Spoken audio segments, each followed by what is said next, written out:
When the funeral caissons rolled along, he was part of the honor guard, taking veterans to their final resting place. Quincy has participated in thousands of ceremonies at Arlington National Cemetery. And now this horse, part of the U.S. Army Caisson platoon, is retired. But after his service to the country, Bill Shields reports this horse is considered a retired veteran. This is Quincy, and he can rest easy now at this farm in Norwell.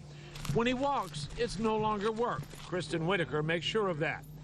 For years, Quincy was a big part of the Army. He's like, I did well, I can get dirty now. He was part of the Caisson platoon at Arlington National Cemetery. Quincy was part of what they considered the high honors of the burial of the heroes of this country. It's their last ride to their final resting place. Quincy was handpicked, and day after day he provided more dignity to the soldiers' families at this place of honor. And horse people know Quincy's eyes saw what we saw, the tears and the sadness.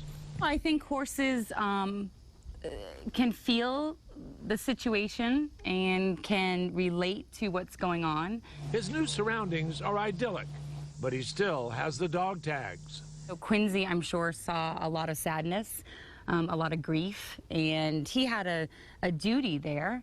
A foot injury forced Quincy into retirement, and the Army picked this farm where he'd be taken care of and honored.